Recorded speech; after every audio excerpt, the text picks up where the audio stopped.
Hello तो भीतर जाएगी तो मेरे साथ हिंदी में बात करते हैं। नहीं ऑन कर दूँ? हाँ ऑन कर दे। यहाँ पर आए घोस्ट हंट करने के लिए। ओह वहाँ पे कोई दिखा? हेलो कोई नहीं है, वी आर सेफ। आजा भाई समर बुलिया बढ़िया है। मैं आ रहा हूँ ना ब्लॉग में अच्छी तरह से। Because I am the main character of this channel, the face of HNH। देख Crime Encounters is back guys and you must be thinking हम कहाँ पर हैं, and this is the place जहाँ पे हमने Crime Encounters का पहला ट्रेलर शूट किया था एंड थोड़े बहुत सीन शूट किए थे। Cut okay. अरे छी अजीब। अरे जीवन रे सीढ़ी जाएगी। फ्रेम्स ही होता था, shutter speed of frames. Guys do you remember this building? क्या होता अगर ये सही में एक हॉन्टेड बिल्डिंग होता? ऑल्दो ये नहीं है। यहाँ पे प्रोबेबली बहुत सारे लोग सोच रहे होंगे कि दो कर क्या रहे हैं, बट इट्स फाइन क्योंकि हमारे पास चैनल है, उनके पास नहीं। इधर दिखा, इधर हाँ बिल्डिंग देख रहे हो गाइस? इसकी एक बहुत डरावनी कहानी है। इस बिल्डिंग पर रोज रात को लोग आके मैं रैंडम शॉट बोलेंगे बहुत से में। दूर से ले भाई, ये क्या है? मुंह मार। एस्थेटिक नहीं है भाई ये।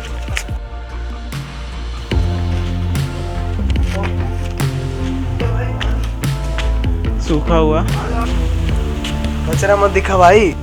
क्या बोलना था?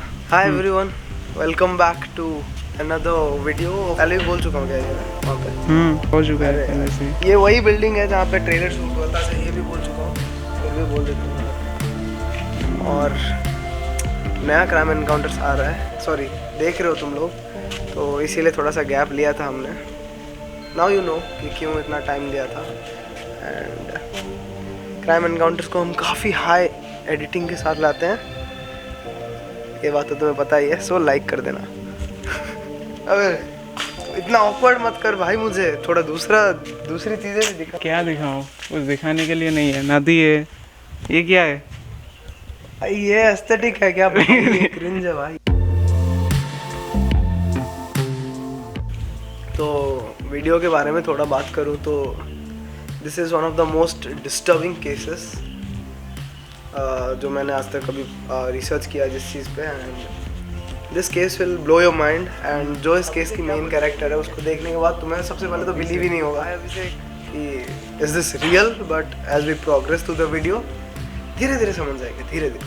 सो अभी के लिए तो चिल मारो, अब तक स्टार्ट नहीं हुआ है, होने देते हैं इसको। अंदर चलना है क्या भाई? जल्दी बता।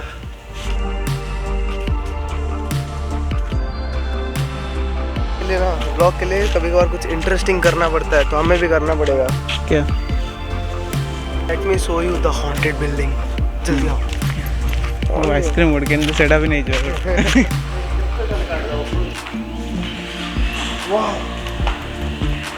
वो मेरे इन्वेस्टिगेशन स्किल्स के हिसाब से इसको कोई तोड़ के गया है।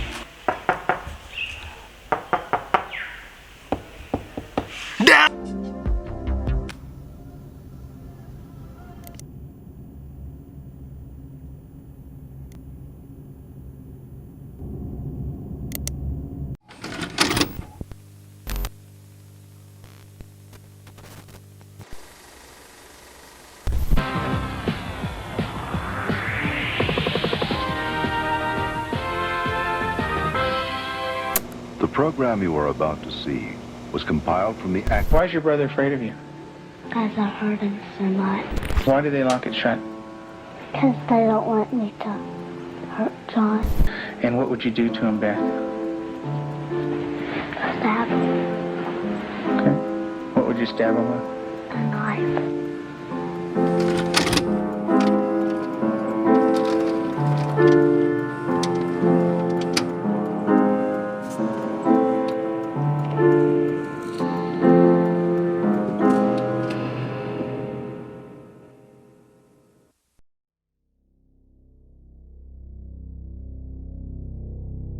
तुमने अभी जस्ट एक छोटे से बच्चे को देखा talking about stabbing a own brother with a knife. Kind of unusual, right? Well, this is Beth Thomas, a 6-year-old psychopath. Children without conscience who can hurt or even kill without remorse. It is the story of a 6.5-year-old girl named Beth.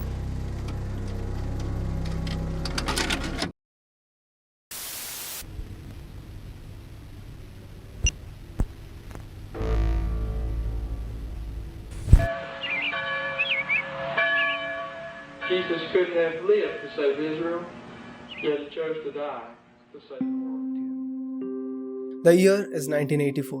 Tim Tennant, a pastor at a church, and his wife Julie Tennant were living a happy life. उनके life में सब कुछ सही चल रहा था. They were living a happy, fulfilling life. बस एक चीज उनके लाइफ से मिसिंग थी.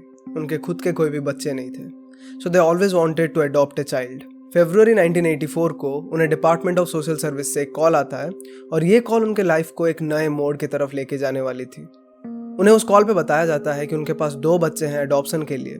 Beth, a 19 months old girl, and Jonathan, a 7 months old boy. ये दोनों काफ़ी हेल्दी और नॉर्मल चाइल्ड थे जिनको अगर वो चाहे तो अडॉप्ट कर सकते थे. सिंस वो कपल हमेशा से एक बच्चा अडॉप्ट करना चाहते थे और उन्हें यहाँ पे 2 बच्चे अडॉप्ट करने को मिल रहे थे, सो उन्होंने इस अपॉर्चुनिटी को मिस नहीं किया and they adopted both the children.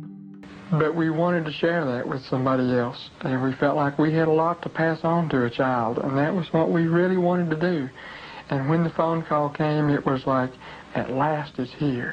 इस कपल को उन बच्चों से कुछ नहीं चाहिए था. ये अपने ज़िंदगी में पूरा खुश थे, बट ये अपनी खुशी को किसी के साथ बांटना चाहते थे. That's why they went for adoption. Adoption के बाद टिम, जूली, बेथ और Jonathan, they were a happy family of 4 members.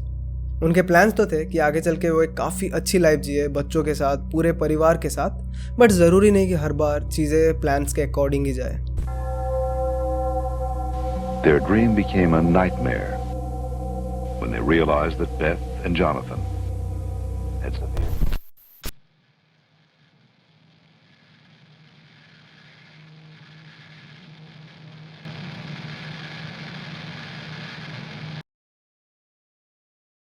उनके सारे प्लान्स जितने भी परफेक्ट हो, उसमें एक दरार थी और ये दरार उन्होंने नहीं बल्कि सोशल सर्विसेज वालों ने डाली थी. सोशल सर्विसेज के डिपार्टमेंट ने टिम के साथ एक बहुत बड़ा धोखा किया था एंड उन्हें एक बहुत बड़ा झूठ बोला था.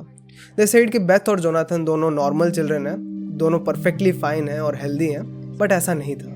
These 2 children were not normal, specially the girl Beth. वो तो बिल्कुल भी नॉर्मल नहीं थी और ये चीज़ उस कपल को बहुत जल्दी पता चलने वाली थी. जब उस कपल ने अपने अडॉप्टेड बच्चों के साथ ज़िंदगी गुजारना स्टार्ट किया, उनके साथ प्रॉपरली एक घर में रहना स्टार्ट किया, उसके बाद से they started noticing something strange in the behaviour. The way she used to behave and the things used to do, वो कोई नॉर्मल बच्चा कभी करने के बारे में सोच भी नहीं सकता था, स्पेशली उस एज में. उसने उस घर के अंदर जो चीज़ें करी, मैं मजाक भी नहीं कर रहा हूँ, the behaviours he was portraying and the things he was doing was completely reflecting the characteristics of A murderous psychopath.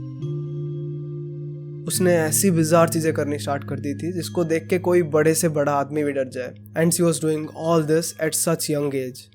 आगे चलकर बेथ की ये हरकतें इतनी ज़्यादा एस्केलेट कर गई कि फाइनली उस कपल को डॉक्टर से हेल्प लेना ही पड़ा. They went to a clinical psychologist and उन्होंने बेथ के लिए हेल्प मांगी.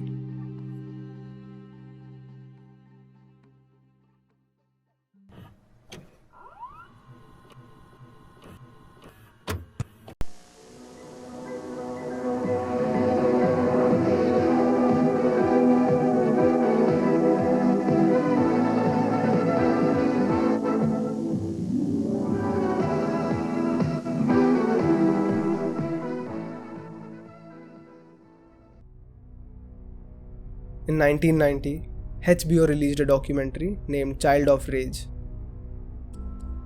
Dr. Ken Megad, a clinical psychologist, was responsible for the treatment of Beth Thomas. और इस डॉक्यूमेंट्री में Beth was interviewed by doctor Ken till date this documentary is available on internet, especially on YouTube, and मैं exaggerate करके नहीं बोल रहा हूँ. This documentary is one of the most disturbing piece of content जो मैंने आज तक कभी YouTube जैसे प्लेटफॉर्म पे देखा है. इस डॉक्यूमेंट्री के अंदर डॉक्टर केन बेथ को इंटरव्यू कर रहे हैं and throughout the whole interview Beth अपने सारे कामों के बारे में, सारे हरकतों के बारे में बोलती है. वो अपने थॉट प्रोसेस के बारे में बात करती है, उसके दिमाग में क्या चलता है, इन सब चीज़ों को वो काफ़ी डिटेल में एक्सप्लेन करती है. ऑल्सो उसने पास्ट में अपने घर के अंदर जो हरकतें करी हुई थी वो सारी बिज़ार और डिस्टर्बिंग थिंग्स को भी वो काफ़ी डिटेल में इस डॉक्यूमेंट्री के अंदर एक्सप्लेन करती है. And throughout the whole documentary जब वो इतने डार्क चीज़ों के बारे में बात कर रही थी, उसके फेस पे ना कोई इमोशन था, ना उसके अंदर कोई रिग्रेट था और ना ही कोई रिमोर्स था. She was completely emotionless, she had no feelings, और इस ब्लैंक एक्सप्रेशन के साथ वो इतनी बिजार चीज़ें वहाँ पे बोल जाती है. बेथ की इंटरव्यू को देखकर लोगों को यकीन ही नहीं हो रहा था कि क्या जो चीज़ें वो बोल रही थी वो सच है या नहीं. बट इतने छोटे उम्र में ये सब चीज़ें करने के बाद लोग उसको चाइल्ड साइकोपैथ, चाइल्ड मर्डरर जैसे नामों से बुलाने लगे थे. आई नो बेथ के बारे में इतनी सारी चीज़ें सुनने के बाद अब तक एक क्वेश्चन आ रहा होगा, एक क्यूरियोसिटी होगी कि आखिर बेथ ने किया है. मैंने अब तक डिटेल में तुम्हें कुछ भी बताया नहीं है. मैं तुम्हें अभी उस इंटरव्यू के कुछ क्लिप्स और क्वेश्चंस को दिखाऊंगा एंड ऑल्सो बताऊंगा आखिर बेथ ने क्या क्या चीज़ें करी थी घर के अंदर. But let me Warne you कि ये बहुत डिस्टर्बिंग है, ये चीज़ें तुम्हें मेंटली डिस्टर्ब कर सकती है एंड बहुत छोटे उम्र में वो ऐसा कर रही थी. सो कुछ लोगों को ये इमोशनली भी डिस्टर्ब कर सकती है. So just a warning, watch at your own risk and viewer description is advised here.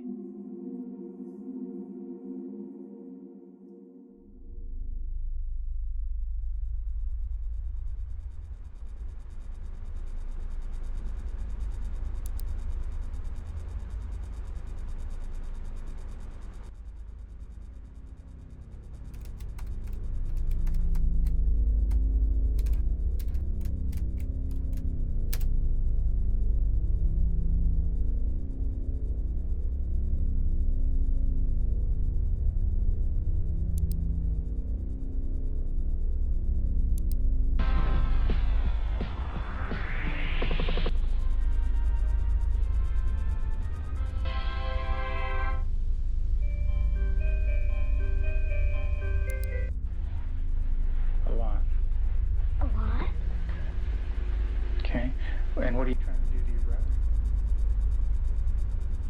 Kill him. Why do you want your brother to die? Because I was hurt so bad. Who's afraid of you, Beth? John. Your brother. And what is your brother? Why is your brother afraid of you? Because I hurt him so much.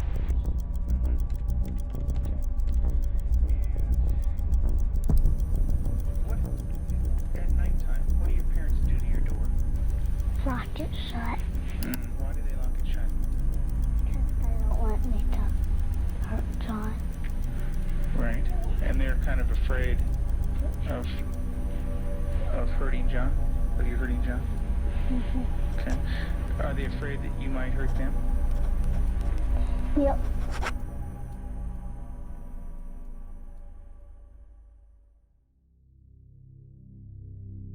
मैं कल से इस चीज़ पे बहुत detail में research कर रहा हूँ कि आखिर बेथ क्या क्या चीज़ें करती थी अपने घर में. I am trying my best कि मैं हर एक डिटेल को यहाँ पे ला सकूँ about all the disturbing deeds जो अपने घर पे करती थी, उसके दिमाग में क्या क्या चलता था. एंड उनमें से जो मुझे सबसे ज़्यादा डिस्टर्बिंग इवेंट्स लगे उसके लाइफ के, उसको मैंने नोट डाउन किया हुआ है. And this is what I am going to share with you right now. All the disturbing and bizarre deeds जो बेथ अपने घर पे करती थी. The first bizarre thing जो बेथ करती थी, it's really disturbing. She used to sexually abuse her own brother. उसके छोटे भाई जॉनथन को वो काफ़ी frequently sexually abuse करती थी, उसको molest करती थी. ये चीज़ I know सुन के काफ़ी ज़्यादा weird feel होता है, but that's what she used to do. Does your brother have private parts?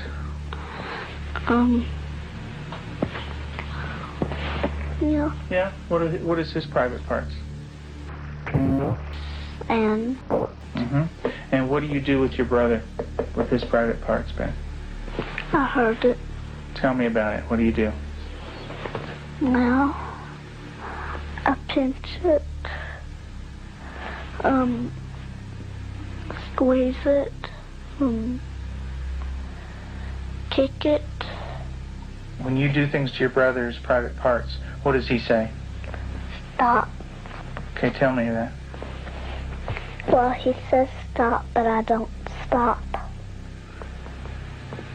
Do you hurt him? Mm-hmm. A lot. When I caught her with Jonathan one morning, she was molesting him. He was crying and his pants were down, and I said, Beth, what's happening? And she said, I pulled his pants and put my finger up his ass. और एक ऐसा incident था जब Beth अपने भाई को काफ़ी बेरहमी से मार रही थी। उसने अपने भाई का सर पकड़ लिया था एंड उसको कंटिन्यूसली सीमेंट के ऊपर मारी जा रही थी and it went to extend when Jonathan was severely injured and फिर भी वो रुक नहीं रही थी। She had tried to kill John on several occasions and openly admitted that. In the basement, she was hitting his head against a cement floor. I heard his screams and ran down and had to literally pull her hands off, and she looked wild-eyed. Did you get real mad at him? Did you hit his head real hard? And what happened to your brother? Tell me about it. His head hurt real bad, but his chin, he had to have stitches in it. Could you stop? Use your words, Beth. No. Okay. What was your brother doing when you were doing this? Playing with the toys. Okay. Was he asking you to stop when you were doing it? What was he saying? He was saying, Beth, stop. And what did you do? I didn't stop. I just kept on hurting him. What were you thinking when you were doing that? Thinking of killing him.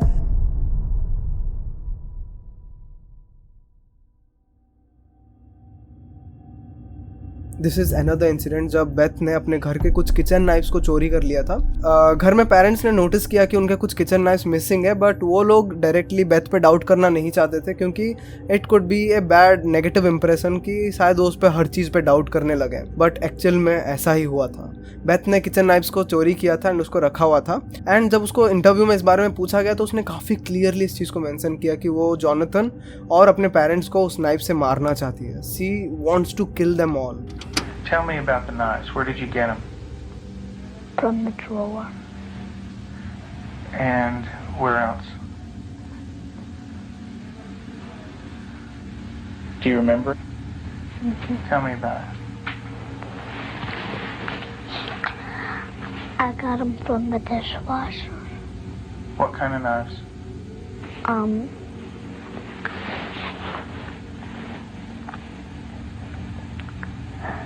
Big sharp ones. And what do you want to do with those knives? John and Mommy with them, and Daddy. And when Mommy asks you about where the knives are, what do you say?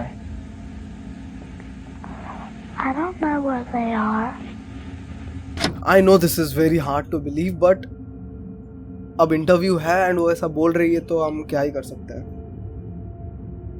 This incident is a bit weird and also strange. This is something that she used to do with herself. वो काफ़ी excessively masturbate करती थी। एक तो as वहाँ पे consent था, इतने छोटे एज में वो ऐसा करती थी and also at the same time वो काफ़ी ज़्यादा करती थी, like more than normal. Excessive masturbation जिसकी वजह से उसके प्राइवेट पार्ट्स को काफ़ी हर्ट होता था। It use to bleed, it had infections and ऐसी सारी चीज़ें उसके साथ होने लगी थी। She started to masturbate at inappropriate times. I remember one time specifically when we were at the hospital waiting for Tim to come out. He was there visiting, and Beth and John were in the back seat, and I turned around and she had her legs spread and was masturbating in a public parking lot. चीज़ें इतनी ज़्यादा escalate हुई थी कि एक बार mom ने Beth को एक पब्लिक पार्किंग लॉट पे मैस्टरबेट करते हुए पकड़ लिया था। इट शोज कि she had no control over herself and ये सब चीज़ें वो किया करती थी।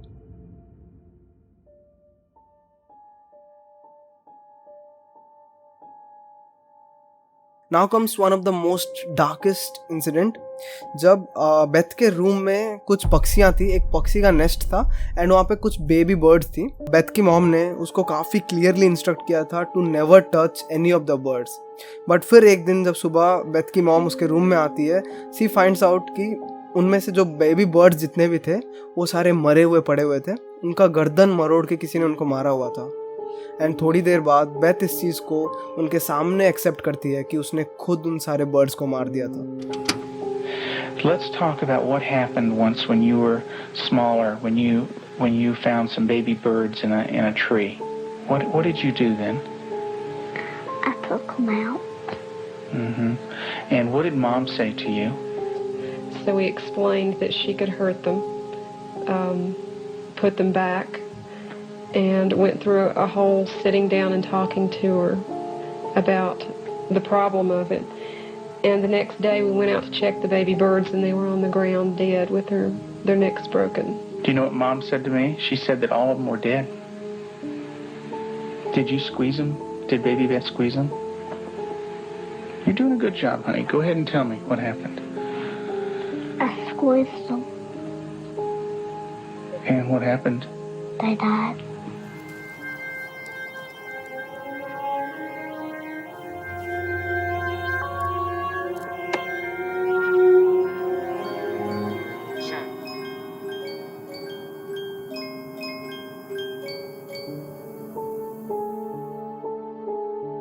इवन बेथ ने उस इंटरव्यू में ये भी बोला था कि उनके घर में कुछ पेट डॉग्स और पेट कैट्स हैं एंड वो पिन्स लेकर के उन सारे पेट्स को चुबाती है एंड उनको हर्ट करती है. व्हाइल टेलिंग दिस उसके मन में कोई रिग्रेट नहीं होता एंड काफ़ी ओपनली, काफ़ी इमोशनलेसली वो इस चीज़ को एक्सेप्ट कर लेती है.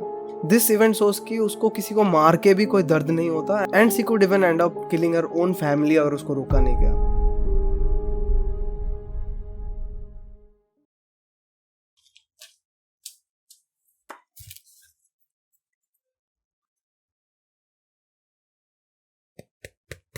It's hard to believe कि एक 6 साल की बच्ची ये सब कर रही थी.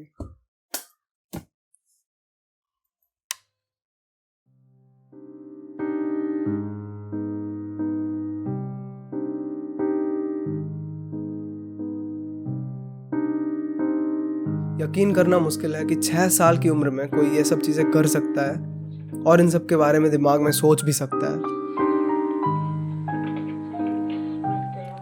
ऐसा लगता है कि Beth Thomas was the child psychopath. She was a killer. She was the murderous psychopath. Beth Thomas was indeed the child of rage. Or was she?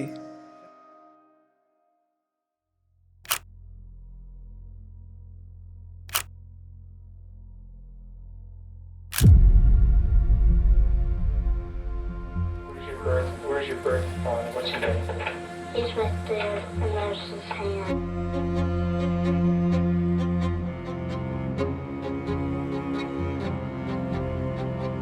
There was a nightmare that she had, and the nightmare was about a man who was falling on her and hurting her with a part of himself. What's he doing? He's right there, and there's his hand. That they do not bond with other people. They are children who cannot love or accept love. What's it touching? My vagina. 9 years old. People don't think a 9-year-old is capable of cold-blooded murder, but they are. That attachment break does severe damage to the heart, the ability to care and the ability to love. If they don't care and they don't love, they're capable of anything.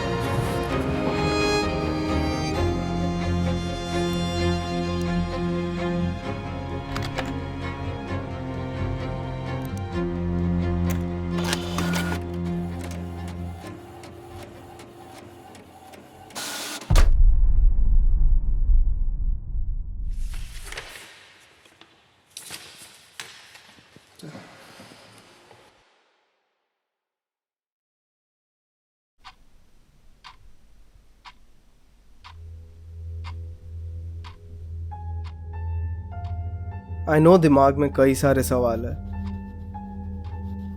Beth ये सब क्यों कर रही थी? एक 6 साल की बच्ची साइकोपैथ कैसे हो सकती है? What could be the reasons behind her behavior? कई सारे सवाल है, कई सारे डाउट्स हैं, और इन सारे सवालों के जवाब इसमें हैं. This one thing will answer all your questions and will clear all your doubts. I know this is just a piece of paper, बस papers ही तो है, but believe me, this has a lot of meaning in it. This has a lot of hidden things within it.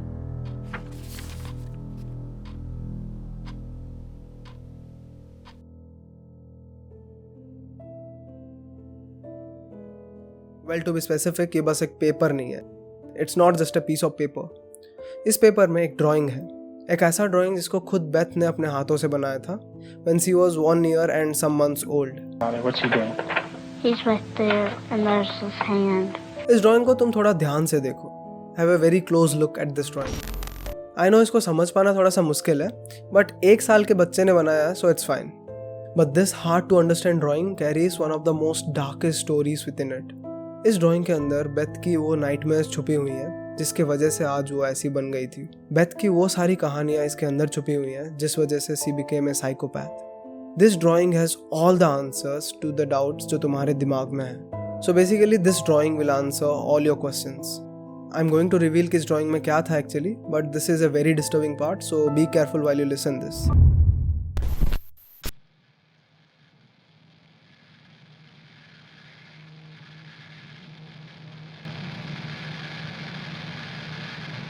This is a drawing in which Beth Thomas, a girl जो उस समय 1 साल की थी, is getting sexually assaulted and abused by her own biological father. Yes, her own biological father. Where's your birth father? What's he doing?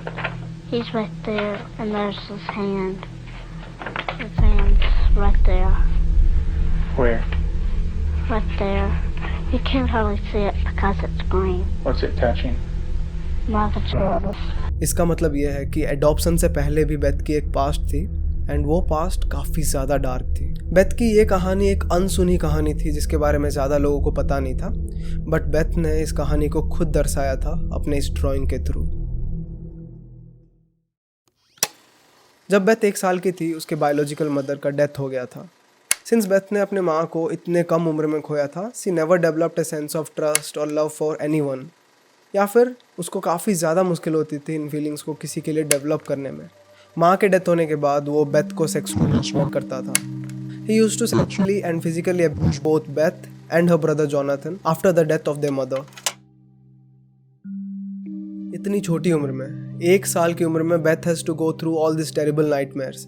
उसे कभी किसी से प्यार नहीं मिला, उसका कभी किसी ने ख्याल नहीं रखा, वो भी उस एज में जिस एज में बच्चों को यूजुअली प्यार चाहिए होता है, at tender age, at young age. Although बाद में बेथ के बायोलॉजिकल फादर की ये सारी हरकतें बाहर आई, उसको अरेस्ट कर दिया गया, बट ये जितना भी बेथ का पास्ट था, ये अब्यूजिव पास्ट, उसको फिजिकली एंड सेक्सुअली असॉल्ट होना, इन सब चीज़ों ने बेथ पे एक बहुत बड़ा असर छोड़ा. All this resulted in her becoming a child psychopath. उसने अपने सारे इमोशंस खो दिए, एंड आगे चलकर उसने अपने भाई के साथ, अपने पेरेंट्स के साथ, पूरे फैमिली के साथ वो सब चीज़ें करी जो उसे कभी करना भी नहीं चाहिए था. इस अब्यूजिव पास्ट ने बेथ को मेंटली काफ़ी ज़्यादा ब्रेक डाउन कर दिया था. वो इतनी ज़्यादा मेंटली अफेक्टेड थी कि उसे रोज़ एक नाइटमेयर आता था, एक ऐसा बुरा सपना जिसमें कोई आदमी आकर के उसको हर्ट करना चाहता है, and the man was attacking her with a part of his body.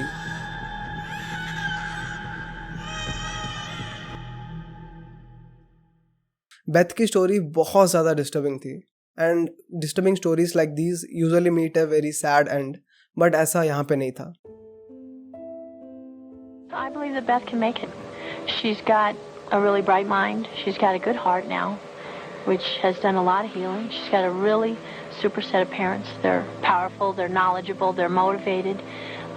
She's done a lot of good work with you in therapy, with Canel and with myself. She wants to heal, and that's the number one key. And she wants to heal because she has a family that really cares about her, and she wants to be with them. Beth की story एक happy ending के साथ खत्म होती है, ना कि एक सैड एंडिंग के साथ, which is a good part in her life. लोग उसको यूजुअली चाइल्ड साइकोपैथ करके मेंशन करते हैं, but the condition that she was actually suffering through is reactive attachment disorder, RAD. After evaluating the extent of Beth's psychological problems, Dr. McGid felt that for the well-being of the family, Beth needed to be temporarily separated from them. April of 1989 को Beth को एक special home में रखा गया, away from her adoptive parents.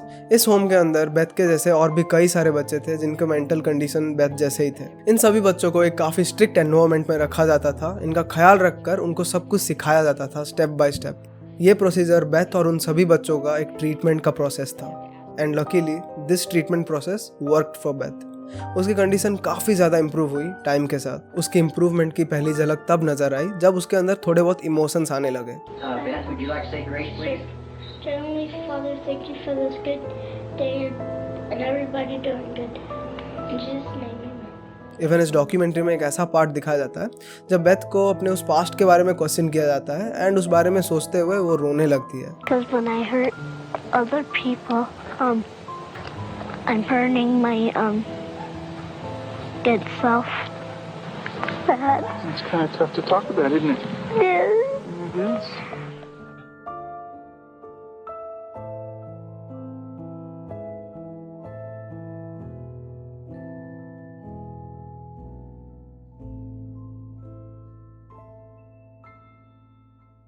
At the end Beth completely ठीक हो गई। उसकी शुरुआत काफ़ी ज़्यादा बुरी हुई थी बट आगे चलकर उसकी लाइफ धीरे धीरे सुधर गई। And you're gonna go into Sunday school again this morning? Yeah. Get stickers. Maybe you could put one on your nose.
थक गया भाई बहुत।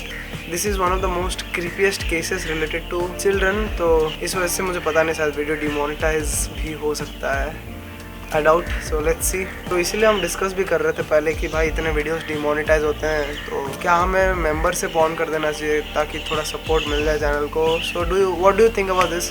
Let me know on a serious note कि अगर मैं मेंबर से ऑन करूँ तो क्या इट्स अ गुड आइडिया और not. Thank you for watching the video यार टिल द एंड। अगर तुमने इतने एंड तक देख ही लिया है तो आई एम ग्लैड कि वीडियो इतना अच्छा था कि तुम यहाँ तक देख सके एंड आई होप कि तुम्हें पसंद आया होगा। If you like the video तो एक थम्स अप दे दो, बनता है लाइक।